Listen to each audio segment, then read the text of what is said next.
एक समय की बात है, शाम का समय था। जंगल में आचार्य चाणक्य और चंद्रगुप्त चुपचाप नदी के किनारे बैठे हुए थे। उसी समय चंद्रगुप्त के मन में एक प्रश्न उठा।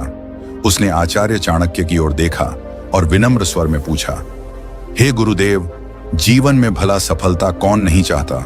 हर व्यक्ति मेहनत करता है, सपने देखता है, आगे बढ़ना चाहता है, लेकिन फिर भी सभी लोग सफल क्यों नहीं हो पाते?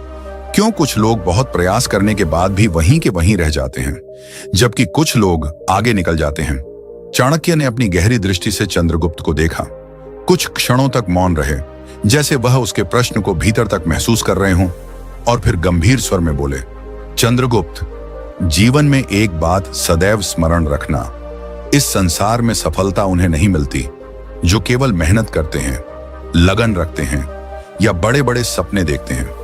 क्योंकि यदि केवल इतना ही पर्याप्त होता तो हर मेहनती व्यक्ति आज सफल होता, लेकिन वास्तविकता इससे कहीं अधिक गहरी है। सफलता उन्हें मिलती है जो अपने जीवन का एक स्पष्ट लक्ष्य निर्धारित करते हैं और उस लक्ष्य के प्रति अटूट ध्यान और समर्पण रखते हैं, क्योंकि फोकस के बिना मेहनत दिशाहीन हो जाती है और दिशाहीन प्रयास कभी मंजिल तक नहीं पहुंचाते। याद रखो, सफलता का सबसे बड़ा रहस्य मेहनत नहीं बल्कि एकाग्रता है, और जब तक तुम्हारा ध्यान पूर्ण रूप से एक लक्ष्य पर केंद्रित नहीं होगा, तब तक तुम्हें सफलता प्राप्त नहीं होगी, चाहे तुम कितनी भी कोशिश क्यों ना कर लो। चंद्रगुप्त यह सुनकर थोड़ा उलझ गया। उसके चेहरे पर जिज्ञासा साफ दिखाई दे रही थी। उसने कहा, गुरुदेव, मैं आपकी बात समझना चाहता हूं, लेकिन अभी भी यह स्पष्ट नहीं हो पा रहा कि केवल लक्ष्य और ध्यान इतना बड़ा फर्क कैसे पैदा कर सकता है। चाणक्य हल्का सा मुस्कुराए और बोले, ठीक है चंद्रगुप्त।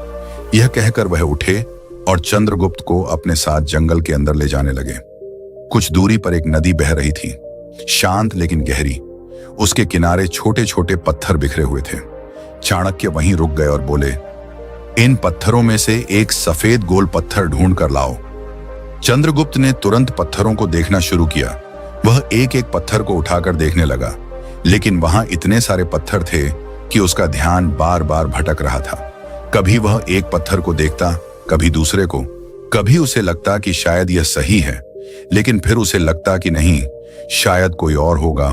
और इसी उलझन में समय बीतता गया, लेकिन उसे वह सफेद गोल पत्थर नहीं मिला। तब चाणक्य ने एक चाल चली। उसे देखा और कहा, चंद्रगुप्त, नदी के अंदर जाकर देखो, शायद तुम्हें वहां कोई गोल पत्थर मिल जाए। चंद्रगुप्त